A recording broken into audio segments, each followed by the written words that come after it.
I want to begin by saying I'm so honored and humbled to stand here today to accept 2018 Hilton Humanitarian Prize on behalf of SHOFCO.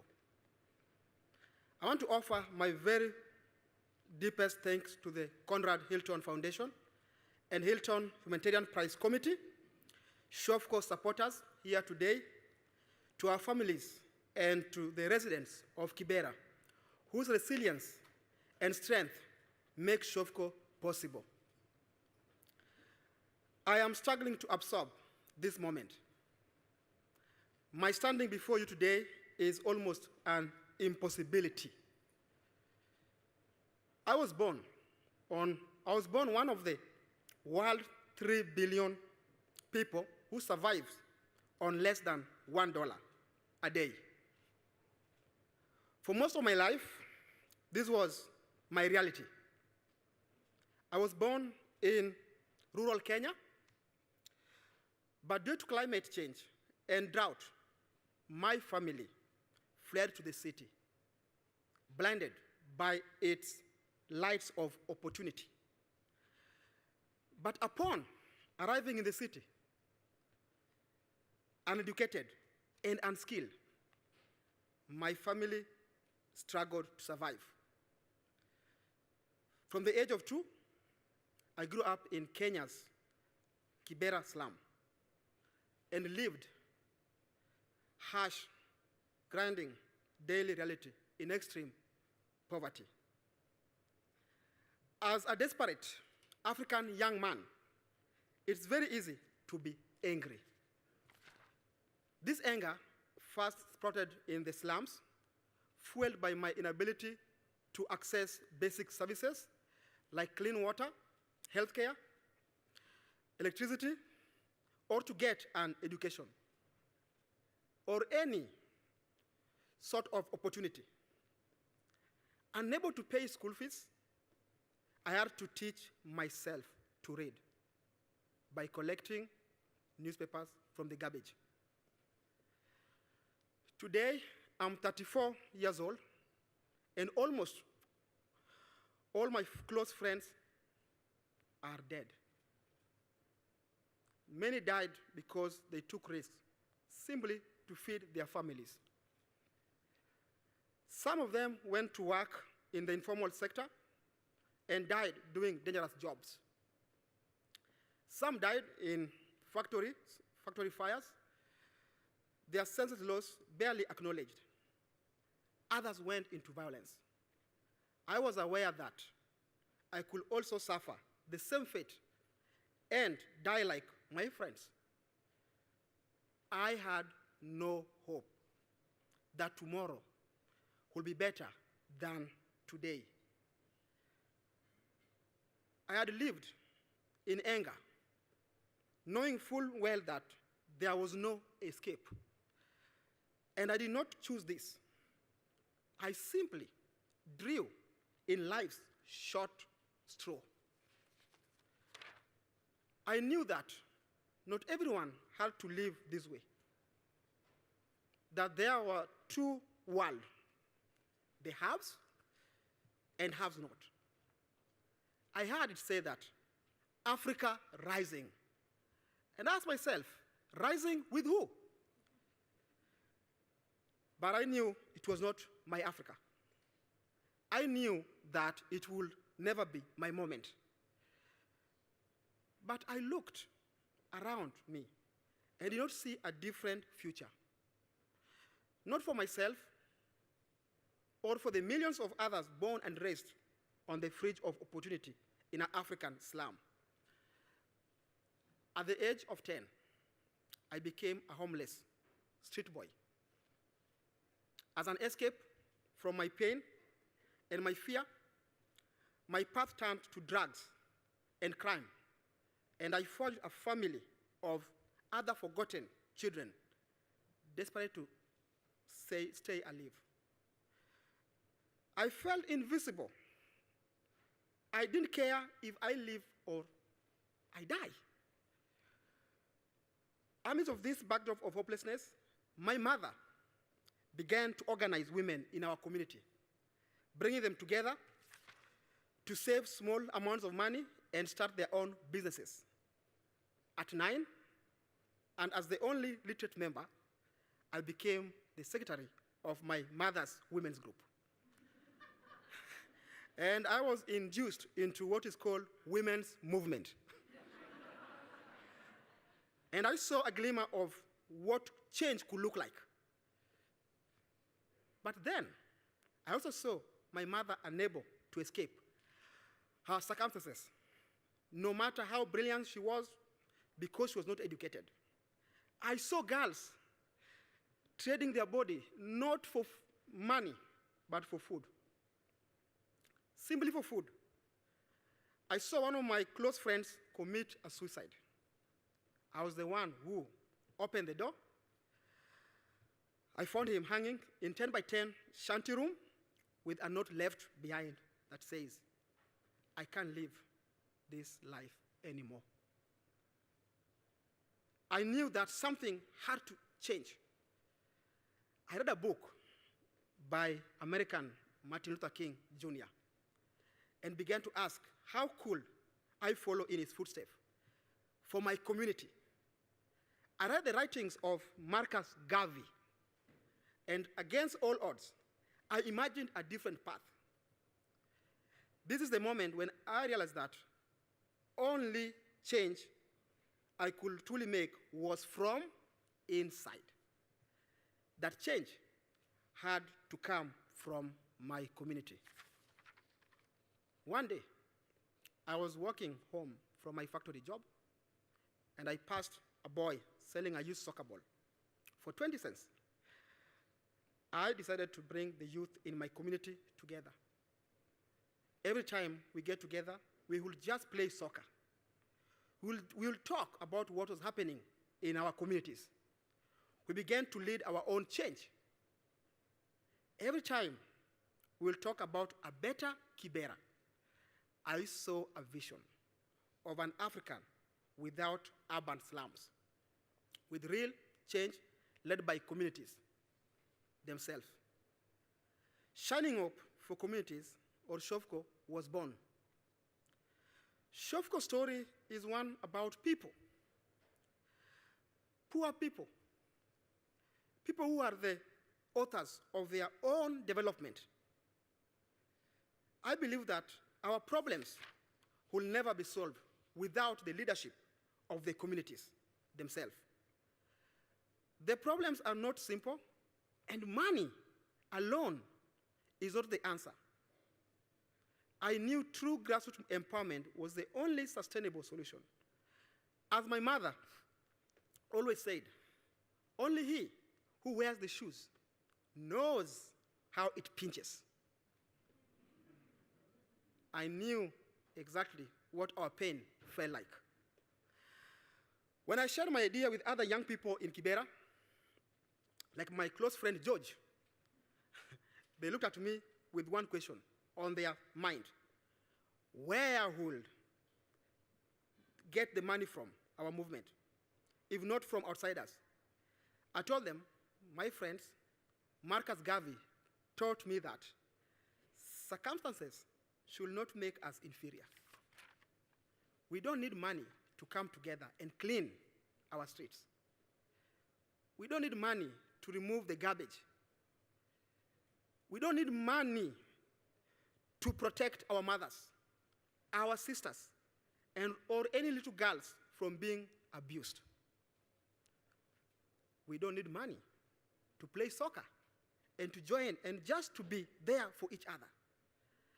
As I spoke, tears came from my eyes. I tried to hide them, but down they came. We cannot wait for money, I told them. This is urgent. This is anger. We are coming here today for action. We are not coming here today to start an NGO. NGOs need proposals and donors. We are here today to start a movement. A movement starts with urgency, when you have been pushed to the wall, and all you can do is bounce back. That's what we are doing here. We are bouncing back. They laughed at me. But we kept writing down our ideas. I knew that I wanted to call this movement. I wanted to call it Shining Hope for Communities. At first, the group liked it, but they said it was too long. So they asked some women who sold goods on the street, and they agreed. Too much English. One said that. So we came up with an idea to call it SHOFCO for short. George suggested that the name should be something about Kibera, which I understand. Or maybe call it Shine Kibera or Kibera Stars. But I said no. It had to be about the entire world of poor people living in slums everywhere. I wanted it to be a beacon of hope for other slum dwellers too, to shine for the world's poorest communities. I remember the single candle we lit. We sat together in my 10 by 10 while watching its burns. 5 years later, I received an email from a young American woman asking to come to work with my community. Even crazier, she wanted to live inside the slum itself. I was surprised, and I was not happy. I was impressed about her. I asked this young woman from Denver to send her resume. Jessica, who is now my wife, obliged, and she came to work with my community in Kibera. However, I did not agree to let her live with me. There had never been before any outsider to live deep inside our community. I didn't have a toilet, a shower. For those who knows Jessica, she doesn't take no for an answer. Jessica made her way into my family's house and soon began to admire her fearlessness, to trust, to desire really understand our lives. When Kenya erupted in post-election violence, Jessica helped me flee to safety and then took me along on another impossible idea. She wanted me to apply to college. Never mind that I never been formally educated. My life changed the moment I was accepted at Wesleyan University and awarded the Bob Patricelli Scholarship. Believe it or not, Bob and his wife Margaret are here today, and they became my American family.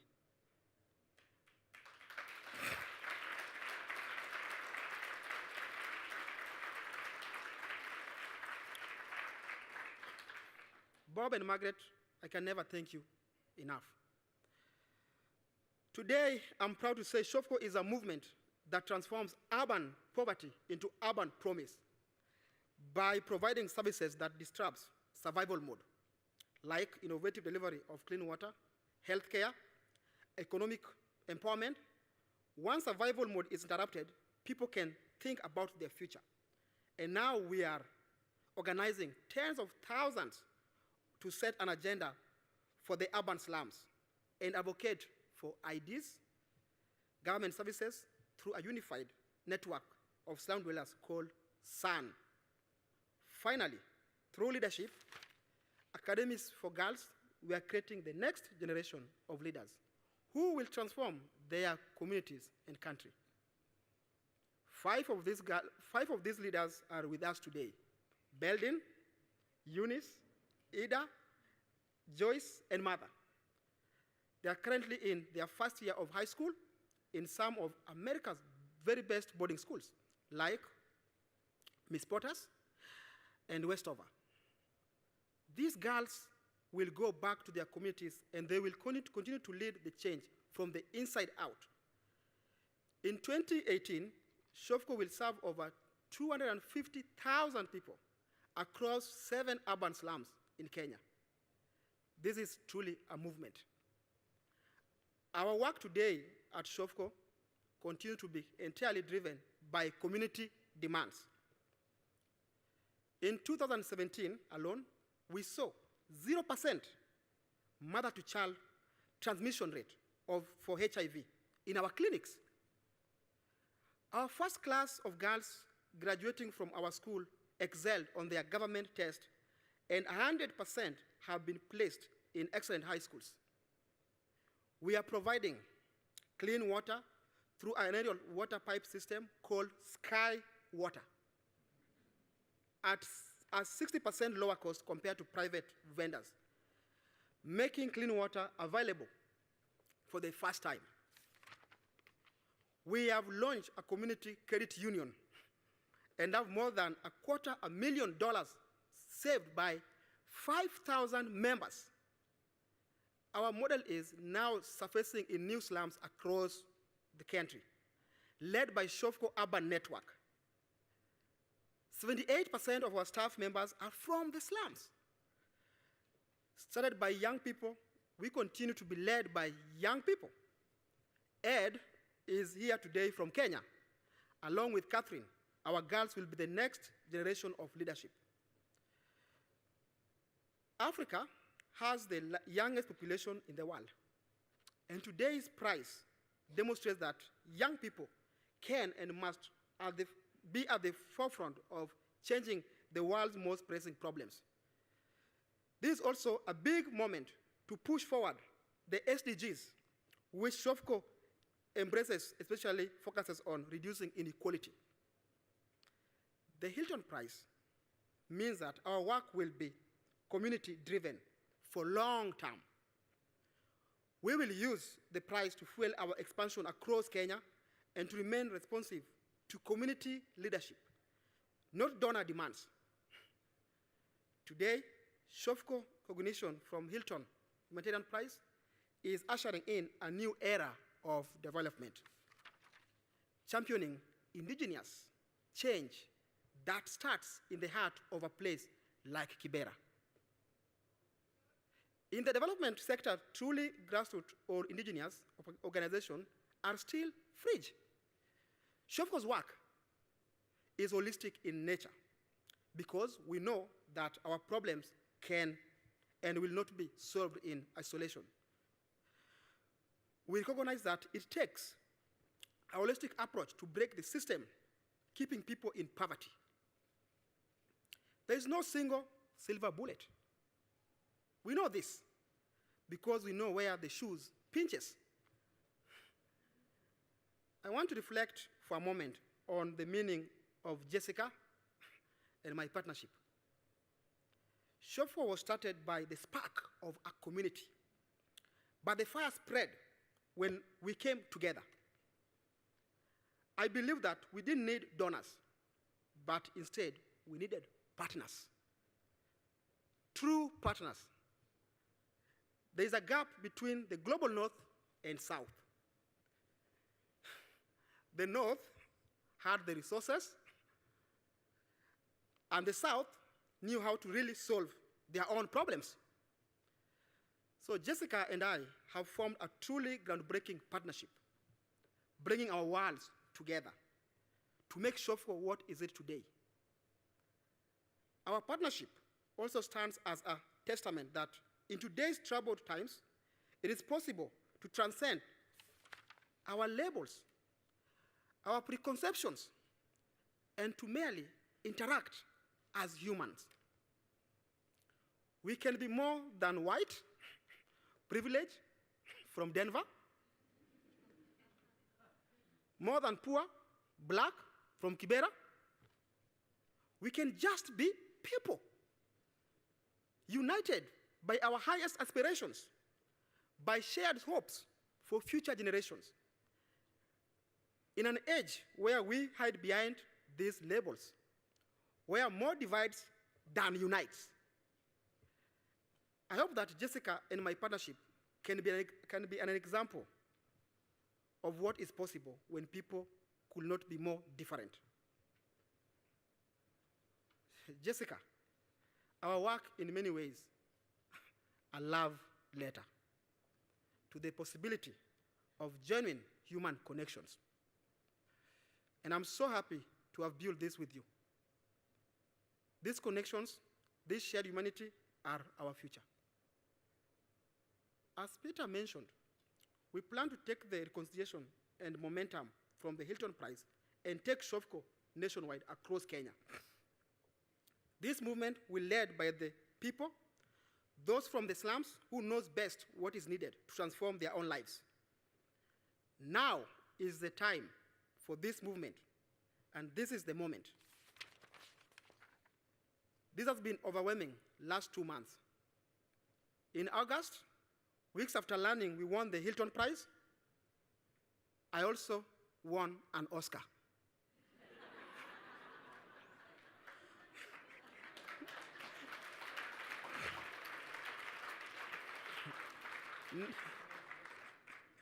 Let me explain. Now it may not be quite what you are thinking, but let me explain here. So Jessica gave birth to our baby boy, Oscar Gavi Odede.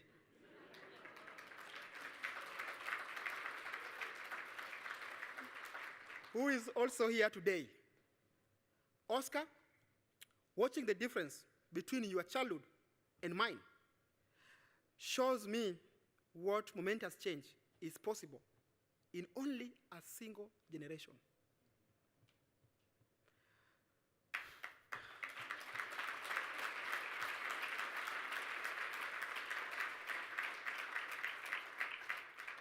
Also with us today are many people without whom SHOFCO will not be what is it today. I mentioned Bob and Margaret Patiselli. Let me also now thank Bob Forrester and the Newman's Own Foundation. In 2009, Bob took a risk on 2 kids and was the venture philanthropist who launched SHOFCO on its way. And he and the Newman's Own have stood by us ever since. Bob, it's because of your vision and your championing of our work that we are here today. I want to thank you, Bob and Linda, and all the Newman's board members who joined us today. I would also like to thank other SHOFCO board members who join us today, including our chairman, Richard Cunningham, Matt Chanoff, and those who have traveled all the way from Kenya. David Lusa, my friend, National Mondi, Joe and Pat Okello. SHOFCO is fortunate to have supporters travel from all over to join us today in the room. We have Judy Billings from the Frostman Charitable Trust, Michael and Susan Clayton, Bruce Corwin, Larry Gilson, Amy Eskovich, Brian Murphy, Megan Laurie, Helen and David, and Rafi Posner, Jennifer Smith Turner, and many others from our team in Kenya could not make the journey today. They are the leaders on the ground helping to transform our urban poverty. I am so grateful to all of you. My story could have gone very different. I could have been defined by anger instead of leading a movement for change. I could be leading an urban spring. There are many young people like me who never got a hint of opportunity to rise out of their circumstances. By 2030, 2/3 of the world population will live in the cities. Africa is the fastest urbanizing continent on the planet. Urbanization and its brutal consequences stands among the world's most pressing problems. As Africa continues to urbanize, and more young people like me migrate to the slums in search of hope, but only to be met with despair, an urban spring will arise.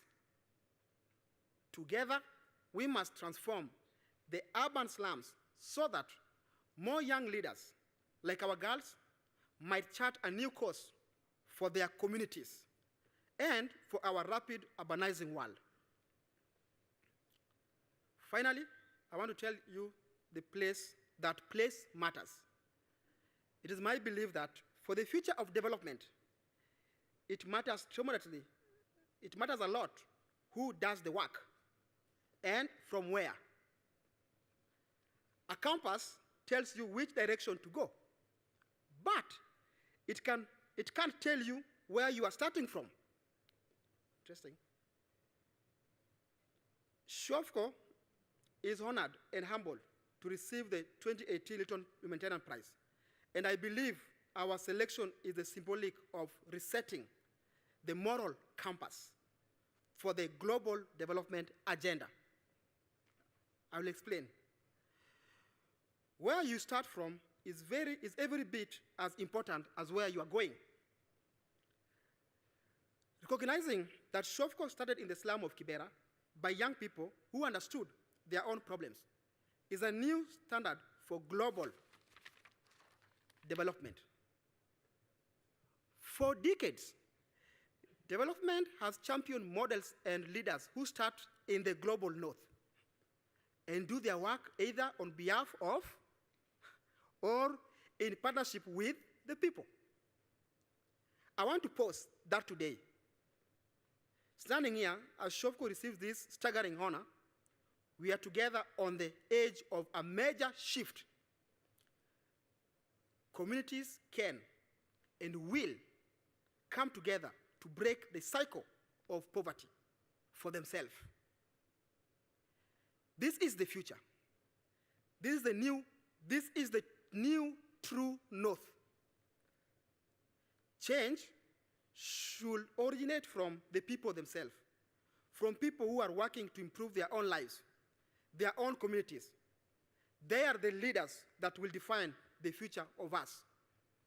Thank you.